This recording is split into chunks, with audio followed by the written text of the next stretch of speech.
जय हिंद छात्रों, क्या हाल है। बेटा आज हम पढ़ने वाले हैं आपका जो 10th क्लास का मैथ है उसमें मोस्ट इंपोर्टेंट 20 इंपोर्टेंट बहुविकल्पीय प्रश्न जो 20 MCQ आते हैं ना आपके एग्जाम बोर्ड में, बेटा वो पूछ लिए जाते हैं। ठीक है, और आप ठीक है तुक्का लगा के आते हो। ठीक है, इसलिए हमने पहले से ऑलरेडी ये बना के रखे हैं। ठीक है, चलिए देखते हैं इनको। तो बेटा पहला क्वेश्चन देखते हैं अपना। तो पहला क्वेश्चन क्या कह रहा है, देखो पहला क्वेश्चन कह रहा है यदि समीकरण 2x² प्लस ax प्लस 6 का एक मूल 2 है, ठीक है, तो a का मान होगा। तो a का मान क्या होगा, चलिए बेटा इसको रफ पे सॉल्व करते हैं। ठीक है, इसमें ऑप्शन वैसे दे रखे हैं, ऑप्शन बाद में देखेंगे, पहले इसको ना सॉल्व कर लेते हैं। ठीक है, तो बेटा ये आ गई अपनी रफ, और रफ पे जो दे रखा है उसको हम लिख लेते हैं। क्या दे रखा है बेटा, इसमें समीकरण दे रखा है, देखो 2x² प्लस ax प्लस 6 है। बेटा इसका ना एक मूल हमको दे रखा है 2। ठीक है, जब एक मूल दे रखा है यानी जो एक मूल दे रखा है ना वो बेटा x का मान होता है। ठीक है, तो x बराबर हम ना 2 लगा देंगे इस वाले समीकरण में। ठीक है, तो x की जगह पे 2 रख दो इसमें।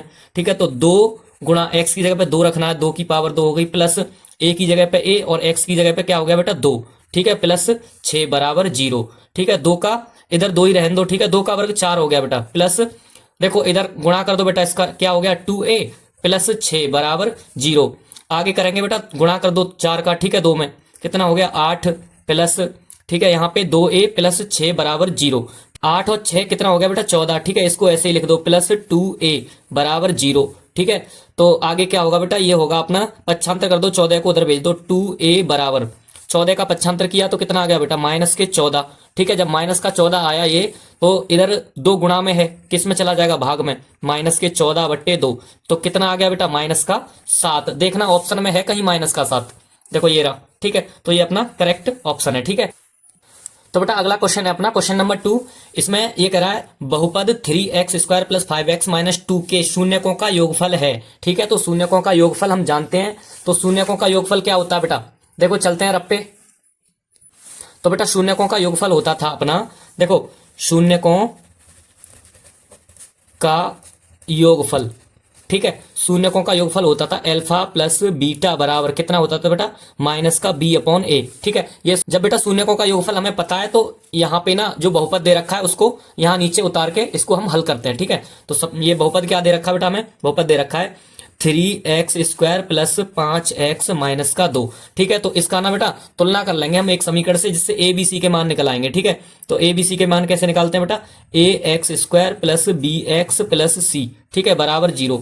ठीक है, तो यहाँ पे a का मान कितना आ गया 3 आ गया, b का मान 5 हो गया और c का मान कितना हो गया माइनस का 2।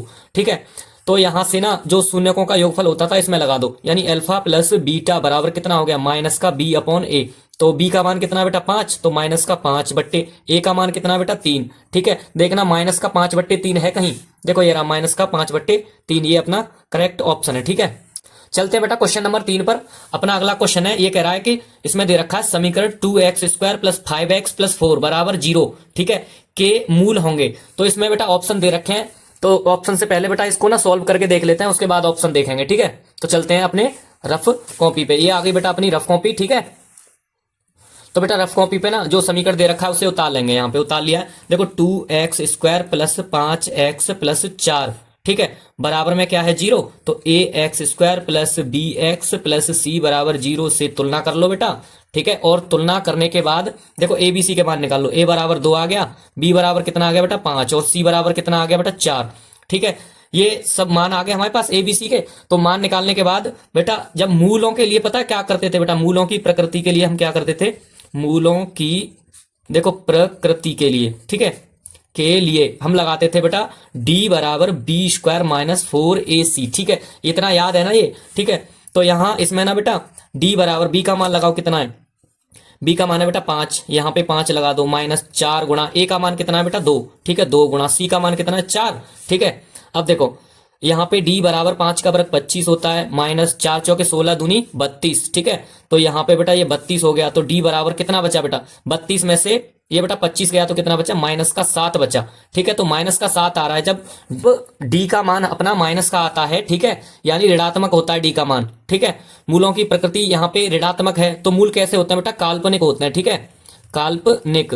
तो चलिए बेटा इसमें ऑप्शन देखते हैं, ऑप्शन अपना कौन सा है, देखो ऑप्शन है इसमें काल्पनिक ये रहा। ठीक है, ऑप्शन डी अपना करेक्ट ऑप्शन है। ठीक है, चलते हैं बेटा अपने अगले क्वेश्चन पर। क्वेश्चन नंबर 4 है अपना, यदि समीकरण 3x² + 12x + c बराबर 0 के मूल समान है तो c का मान क्या होगा। ठीक है, यानी c का मान होगा क्या बेटा, इसमें ना c का मान ज्ञात करना है। ये जो c दे रखा है ना, इसका मान निकालना है हमें। चलिए देखो कैसे करेंगे। ठीक है, रफ पे करते हैं पहले। देखो बेटा ये आ गई हमारी रफ। ठीक है, तो इस रफ पे ना इस समीकरण को उतार लेते हैं हम। ठीक है, कितना था समीकरण यहाँ पे, 3x² + 12x + c बराबर 0 के मूल कितने हैं, कैसे हैं बेटा, मूल समान है।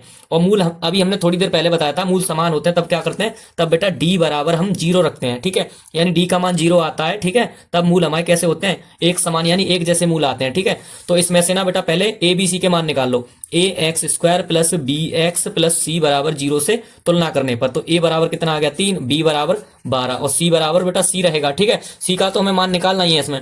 ठीक है, तो d बराबर 0 रखने के लिए तो d का मान क्या है बेटा, d का मान रख दो इसमें। तो d बराबर होता था बेटा अपना कितना होता था, d बराबर b² - 4ac बराबर 0। ठीक है, तो b की जगह पे कितना बेटा 12, तो 12 का वर्ग कर दो, -4 की जगह पे 4, a का मान कितना बेटा 3 गुणा c का मान कितना है, c की जगह पे c लगाएंगे। ठीक है, तो 12 का वर्ग कितना होता है बेटा, बरम बरम 144। ठीक है, माइनस ये बेटा कितना हो गया 4 तिया 12 यानी 12c बराबर 0। ठीक है, अब आगे देखो क्या करना है, इसको ना -144 से पक्षांतर कर दो उधर, माइनस का 12c बराबर ये कितना हो गया -144। ठीक है, माइनस से माइनस कैंसिल हो गया, तो इस तरह c बराबर बेटा जहां पे 144 है ऐसे ही लिख दो, बट्टे में पहुंच जाएगा 12। ठीक है, 12 का भाग दे दो इसमें, कितनी बार कट गया बेटा ये 12 बार जाएगा। ठीक है, अब बेटा c बराबर 12 देखते हैं हम। ठीक है, c बराबर 12 है कहीं कहीं पे, देखो इसमें ऑप्शन में दे रखे बेटा 3 6 12 ये मिल गया। ठीक है, यही अपना करेक्ट ऑप्शन है। ठीक है, चलते हैं बेटा अगले क्वेश्चन पर। अगला क्वेश्चन है अपना बेटा क्वेश्चन नंबर 5 है, 5 में ये कह रहा है कि 1 से 15 तक की सम संख्याओं का समांतर माध्य होगा। ठीक है, तो समांतर माध्य निकालने के लिए बेटा हम क्या करते थे, ठीक है, सभी जितनी भी संख्या होती थी उनको सबको जोड़ के बेटा उनका बट्टे में नीचे भाग दे देते थे जितनी संख्याएं होती थी। ठीक है, गिन के। ठीक है, लेकिन हम आपको ऐसे नहीं बताएंगे, एक नए तरीके से बताएंगे, क्योंकि बहुविकल्पीय प्रश्न है ये आपके ऑब्जेक्टिव टाइप। ठीक है, जब ऑब्जेक्टिव टाइप हैं तो हमें कम से कम समय देना है। ठीक है, क्योंकि चलो एक आसान और अच्छी सी ट्रिक बताएंगे आपको, क्योंकि हमें तो बेटा सरल मैथ पढ़ाना है। ठीक है, तो सरल मैथ के लिए देखो हम ना बेटा ऐसा करते हैं, 1 से 15 तक की सम संख्याएं लिख लेते हैं। ठीक है, तो 1 से 15 तक की, एक तो है नहीं, 2 है, 4 है। ठीक है, ऐसी डॉट डॉट डॉट लास्ट तक कितनी है 15 है, तो 15 तो है नहीं बेटा अपनी, कितनी है 14 हो जाएगी। ठीक है, तो ये हम ना बेटा पहली और आखिरी संख्या है ना, इसको बेटा ऐड कर देते हैं। ठीक है, 2 प्लस कितना है 14 है ये। ठीक है, और इसमें बेटा 2 से कर देते हैं भाग। ठीक है, 2 और 14 कितना हो गया 16 बट्टे 2। ठीक है, इसको काट दो, कितनी बार कट गया 8 बार कट गया। ठीक है, देखना इसमें 8 कहीं है, देखो कितना छोटा सा कर दिया हमने, देखो 8 ये रहा बेटा, यही अपना करेक्ट ऑप्शन है। ठीक है, इस तरह का कोई भी क्वेश्चन आ जाए, कैसा भी आ जाए, कितना भी बड़ा आ जाए, ठीक है, इस तरीके से आप निकाल सकते हो, कभी भी क्वेश्चन गलत नहीं हो सकता। ठीक है, चलते हैं बेटा अगले क्वेश्चन पर। ठीक है, अगला क्वेश्चन है बेटा अपना क्वेश्चन नंबर 6, बिंदु 3,4 की y अक्ष से दूरी होगी। ठीक है, देखो बेटा ये क्वेश्चन ना आपका निर्देशांक ज्यामिति से लिया गया है। ठीक है, निर्देशांक ज्यामिति जानते हो, ऐसे करके देखो, निर्देशांक ज्यामिति में ऐसे होता है। ठीक है, ये ग्राफ होता है। ठीक है, इधर क्या होता है, इधर एक्स अक्ष होता है ये एक्स डैश, इधर वाई अक्ष होता है ये वाई डैश होता है। ठीक है, इस तरह से होता है।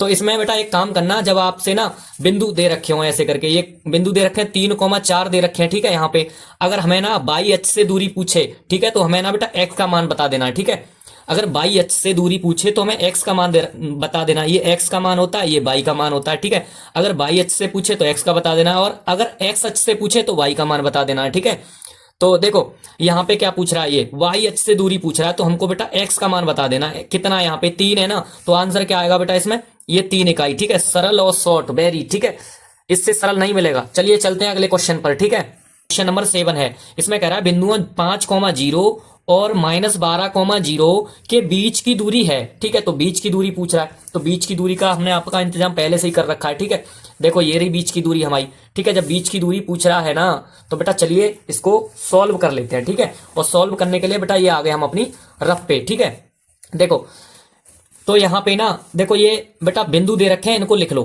कितने हैं 5,0। ठीक है, और ये -12,0, इनको कैसे लिखते थे बेटा x1 y1 x2 और y2। ठीक है, ऐसे ही तो लिखते थे। तो इसमें से फॉर्मूले में बेटा इस वाले में लगा दो। ठीक है, कैसे लगाएंगे, देखो क्या होती थी, बीच की दूरी होती थी d बराबर क्या होती थी, x2 का मान कितना बेटा -12। ठीक है, माइनस का चिन्ह है फॉर्मूले में, और x1 का मान कितना बेटा 5, यहाँ पे 5 लगा दो। देखो इसके बाद क्या करेंगे, स्क्वायर लगा दो। ठीक है, फॉर्मूले में लग रहा है प्लस। ठीक है, इसके बाद y2 का मान कितना बेटा 0 है, ठीक है, माइनस, और y1 का मान कितना है 0 है, ये तो पूरा 0 हो गया, ठीक है।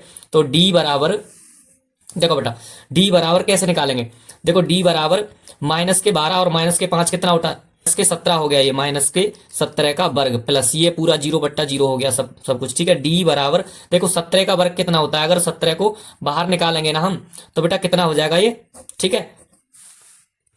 देखो बेटा 17 का वर्ग कितना होता है, 17 का वर्ग होता है बेटा 289, ठीक है। अब इसको जब बाहर निकालोगे ना रूट से तो कितना आ जाएगा बेटा, ये हो जाएगा बेटा अपना 17, ठीक है, वही लौट के आ जाएगा, ठीक है। डी का मान कितना आ गया बेटा, डी का मान देखो इसमें, देखो इधर ऑप्शन दे रखे हैं बेटा 5, 7, 13, 17, ठीक है। तो ये अपना जो डी ऑप्शन है ना वो करेक्ट है, ठीक है। चलते हैं अगले क्वेश्चन पर। देखो बेटा अगला क्वेश्चन है अपना क्वेश्चन नंबर 8 है, ठीक है। ये कह रहा है कि समांतर श्रेणी -5, -5/2, 0, 5/2 का 11वां पद होगा, ठीक है। तो 11वां पद यानी nवां पद याद आ गया आपको या नहीं, ठीक है। तो चलिए इसके लिए हम बेटा इसको लिख लेते हैं, ठीक है, यहाँ पे अपनी रब पे, ठीक है। तो ये हमारी एक एपी है बेटा, तो एपी है, एपी से हम क्या क्या निकाल देते, ए का मान यानी प्रथम पद निकाल देते -5 हो गया, डी का मान निकालते थे, डी का मान कैसे, दूसरे वाले पद में से पहला पद घटा के, तो -5/2, ठीक है, माइनस, ठीक है, और माइनस माइनस बेटा ये क्या हो जाएगा, एक तो उसका माइनस, चलो अभी लगा देते हैं, बाद में लगा देंगे, ठीक है, 5, ये पहला पद हो गया, ये अपना दूसरा पद हो गया, ठीक है। तो d बराबर -5/2 प्लस 5, ठीक है। तो 5 दूनी 10, अगर 10 में से माइनस का 5 गया तो बेटा कितना बचा, ये बचा बेटा 5/2, प्लस का बचेगा माइनस का, ठीक है। 5/2 बेटा अपना डी का मान आ लिया, ठीक है। हमारे पास ना ए का मान निकाल लिया हमने, ठीक है, और डी का मान भी निकाल लिया है। अभी हमारे पास ना देखो यहाँ पे एन का मान और दे रखा है, ठीक है। तो एन का मान यहाँ पे लिख दो, कितना है 11 है, ठीक है। तो ये सब इतने सब मान निकाल लिया हमने, तो एन वहां पद के लिए लिख दो बेटा ए एन बराबर ए प्लस एन -1 इंटू डी, ठीक है। तो ए एन बराबर, तो ए एन का मान तो मैं निकालना ही है, ए का मान कितना है -5, ठीक है, प्लस एन का मान 11 -1 इंटू डी का मान कितना बेटा 5/2, ठीक है। तो देखो यहाँ पे ना ए एन ऐसे के ऐसे ही, 5 माइनस का है तो ऐसे ही रहने दो, ठीक है। और इधर बेटा प्लस का कितना है, देखो इधर ना 11 में से 1 घटा दो 10 बचा, तो 10 गुणा 5/2, 2 से काट दो बेटा, 10 को कितनी बार कट गया, ये 5 बार कट गया, ठीक है। तो देखो ए एन बराबर कितना है -5 और 25, 25 प्लस का है, ये क्या बचा बेटा हमारे पास, देखो माइनस के 5 है प्लस के 25 है, तो कितना बचेगा, ये बेटा 20 बचेगा, किसका, प्लस का। तो जो बेटा इसका जो 11वां पद होगा ना, ठीक है, इस श्रेणी का जो 11वां पद है तो कितना आएगा 20 आएगा, देखना कहीं है इसमें ऑप्शन में 20, देखो ऑप्शन में ये माइनस का है, ये रहा, ठीक है, ऑप्शन सी अपना, ठीक है, करेक्ट ऑप्शन है, ठीक है। चलते हैं बेटा अगले क्वेश्चन पर। अगला क्वेश्चन है बेटा अपना क्वेश्चन नंबर 9 है ये, ठीक है।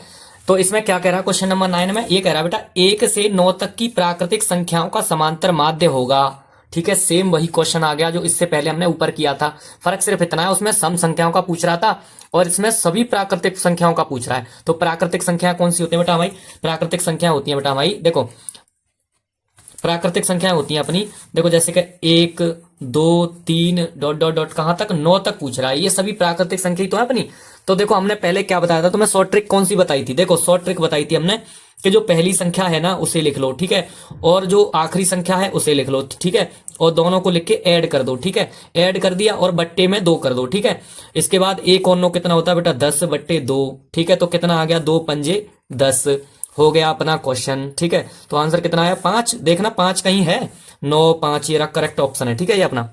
चलिए बेटा चलते हैं, मिलते हैं अगले वीडियो में, ठीक है। अगर इसका स्क्रीनशॉट लेना चाहो तो ले सकते हो, ठीक है, क्योंकि स्क्रीनशॉट हम दिला देंगे, ठीक है, ऐसे करके, ठीक है। इनका ना अच्छे से तैयारी कर लेना, ठीक है, पूरा, ठीक है। और बेटा चैनल को सब्सक्राइब करके जरूर जाना, ठीक है। मिलते हैं बेटा अगले वीडियो में, ठीक है।